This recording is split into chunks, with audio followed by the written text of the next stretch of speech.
Hi, this is Patricia from Luminary Press. I'm here with Scott Fitkin, who's one of our authors. He's working on a new book today, so he's in the office. But I want to show you, this was his first book that he did, at least the first one he did with us, called The Wrong Guy, and it's the Jamie Dugan Mystery Series. And I got to tell you, I love everything about this book. I love the content, I love the cover, and I really enjoyed working with Scott. So Scott, what made you decide to self-publish in the first place? Well, it was the thought process of trying to get something out there. And I sent out maybe 150 inquiries to publishers and agents. And I got back weird responses, but basically it was, I'm sorry, we're not interested. And so I decided that I didn't want to just sit on my material, that I wanted to at least have something to pass on to my family. So I decided to come self-publish. And we met up at the college when you had that demo up there, and it seemed to fit perfectly. My wife kicked me and she said, "There you go." And so off I went. That's great. So what has the self-publishing process been like for you? It's been an interesting road because I haven't checked. At the first launch of my books, I didn't really reread the material. I would just in the creative mode, and I would just sort of throw up or regurgitate all my ideas on the computer and say, "Voila, I'm finished." You don't do that in self-publishing, not at all. You've got to go back and back and back again. And it's been wonderful to the point that I have friends in the town where I live that will read the material and get back to me and say, "Oh, this doesn't work, but oh, this was really funny. I like this." And so that give and take has helped in the early stages of self-publishing. And now I've used it almost like a crutch. I write and I go back to them. So that's been wonderful. That's great, but I know you still went through professional editing, didn't you? I did. I've been through it several times, and I go through it here at Luminary Press. I guess if there's a moment of angst out of all of this, it is getting the final edits back from your professional editor.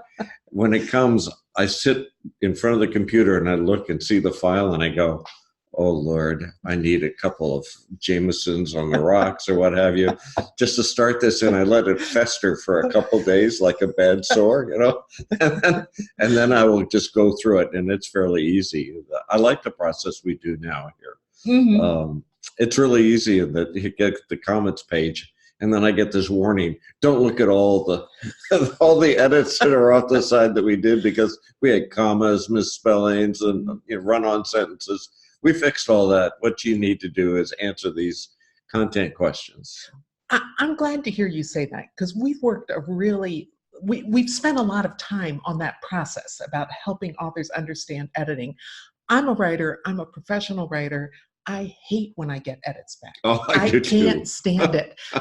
So I'm really aware of the fact that if I don't like it and I'm used to it and I'm supposed to know how to deal with that people who don't do that all the time might be really anxious about getting them back.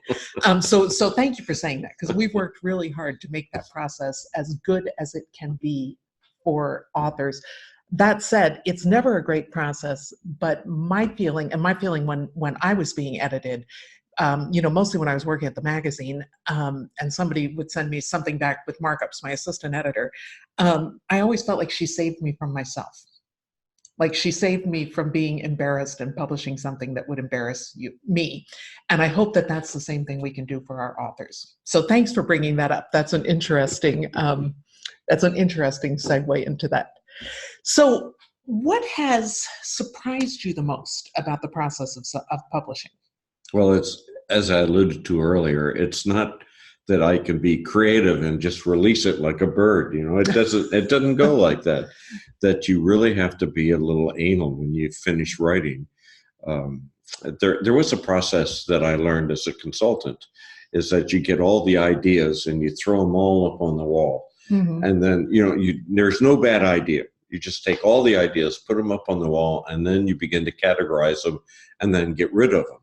And once you get through that, then you've got something beautiful.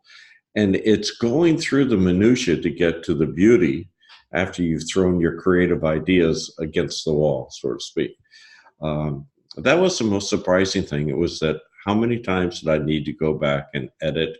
How many times did I need to vet it through somebody else, a third party that, they sort of know me, but not really. Mm-hmm. It's it's become now just a normal process for me that once I finish this, I did this on the 5 short stories I wrote. Once I finished the short story, I would turn around and give it to one of the people that was a member of the pool party. And I would say, would you read this and give me your feedback?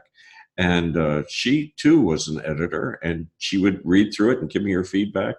And then we'd have a lot of fun talking about it the next time we splashed in the pool together. It was one of those episodes, but it was great. Yeah, that's fantastic. Well, thanks for coming in today. It's been really nice to talk to you. I'm going to encourage you to read this book, The Wrong Guy. Scott's new book that's coming out is called The Pool Party. Pool Party. Right? So that's what he's working on now. It's a series of 5 short stories, and that'll be coming out soon. And then if I'm not incorrect, are you writing another Jamie Dugan mystery? We have a second and a third that have been started on Jamie Dugan. They're about halfway finished.